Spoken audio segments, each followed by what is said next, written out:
नमस्कार दोस्तों, स्वागत है आपको ट्रेविस प्लूटो में। दोस्तों आज हम बात करेंगे बहुत बड़ी अपडेट के ऊपर। दोस्तों पाकिस्तान और सऊदी अरब ने हाल ही में एक strategic mutual defence pact sign किया है।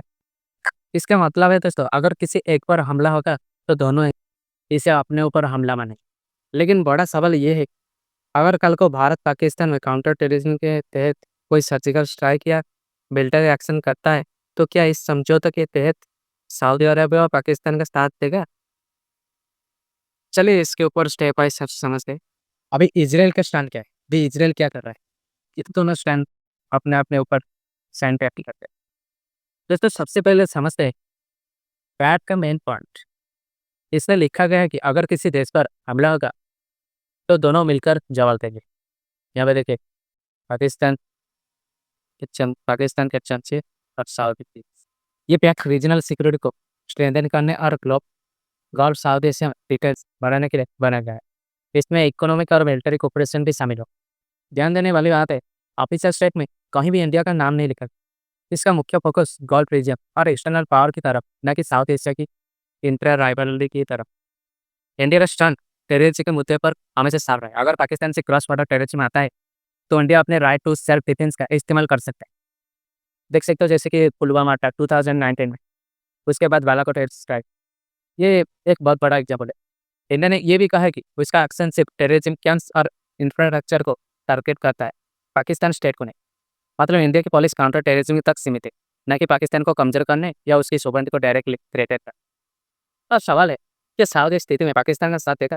सऊदी अरेबिया की स्ट्रेटेजिक कंपल्सन अलग है, पाकिस्तान के साथ धार्मिक और सैन्य टाइज। लेकिन सऊदी अरेबिया और इंडिया के रिश्ते पिछले 10-15 सालों से बहुत मजबूत हुआ, खासकर energy, oil oil import, investment और डायस्पोरा के कारण। इंडिया आज सऊदी का थर्ड लार्जेस्ट ऑयल बायर और लाखों इंडियन वर्कर सऊदी इकोनॉमी का हिस्सा है। इसलिए सऊदी कभी भी सीधे इंडिया के खिलाफ युद्ध की स्थिति में आना नहीं चाहिए।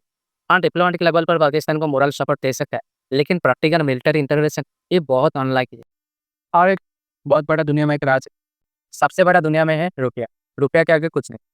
हाँ, कल का कारक क्या होगा अब वो हम बाद में देखेंगे, लेकिन आपके सामने बहुत बड़ा क्या होगा।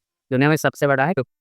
ये सब करने का कारण है हिजरत। हिजरत जैसे आप सबको पता है कतर ने जिस तरह उसके सोवरेनिटी के ऊपर हमला करा है, उसके देश में घुस के फाइटर जेट के तहत हमला किया है, वो पूरे गोल्ड रीजन को अच्छा नहीं लगा, जिसकी वजह से वो नाटो जैसे अपना सिस्टम बनाने की कोशिश करने लगे। लेकिन क्या आपको लगता है इसके पीछे यूएस नहीं है? सबके पीछे यूएस। यूएस साउथ यूएस का जो डिफेंस पैक्ट है, मतलब यूएस का जो डिफेंस वो साउथ में खड़े। क्या यूएस का पता नहीं? यूएस के तहत सब हो रहा है। एक तरफ नाटो, अब सभी को बता वो नाटो को बोल-बोल के थक गया, अरे इंडिया के ऊपर 100% टैरिफ लगाओ, 100% टैरिफ लगाओ। नहीं माने, क्योंकि नाटो भी अभी अपना-अपना मर्ज़ी से काम करने लगे। हम किस पे लगाए या नहीं लगाए, और आपने खुद खर्चे पे लगाए, जिसकी वजह से यूएस का भी अपना इकोनॉमी बचा है। इसकी वजह से आज यूएस खुद दब के जो काल जो बोल रहा था इंडिया डेड इकोनॉमी, आज देखो कहाँ पे। इंडिया में आके वो ट्रेड डील साइन कर रहे हैं। और क्या हुआ, एक तरफ गोल्फ रीजन की तरफ हमला करने का उसका टारगेट है, और दूसरी तरफ नाटो, और तीसरी तरफ पाकिस्तान, और इस साइड में बांग्लादेश। चारों तरफ इंडिया को घेरने के तैयार है। सिर्फ इसका एक ही कारण है ब्रिक्स। कैसे भी करके ब्रिक्स को दबा। क्या ये साफ-साफ नज़र आ रहा है कि ये सब यूएस का प्लान। लेकिन जैसे ही सबको पता है, यूएस जब भी प्लान करता है ये सब, उसको उल्टा पड़ जाता है। बिन लादेन का सबको पता है। यूएस नहीं, यूएस के सीआई नहीं, बिन लादेन को पाला। उसको टेररिज्म के तहत सारे देश में दहशत बनाया, और बाद में क्या वही लादेन जाके यूएस में घुस के उसके ट्विन टावर बिल्डिंग के ऊपर बम ब्लास्ट करते हैं। और क्या अगर इंडिया काउंटर टेररिज्म स्ट्राइक करता है तो सऊदी अरब इसके कैसे दे? ऑफिशियली साउथ हमेशा टेररिज्म के खिलाफ रहा है। साउथ खुद भी टेररिज्म विक्टिम रहा है, और ग्लोबल वार और टेरर में यूएस के साथ जुड़ा था। इसलिए वो इंडिया काउंटर टेररिज्म जस्टिफिकेशन को ओपनली अपोज नहीं करेगा।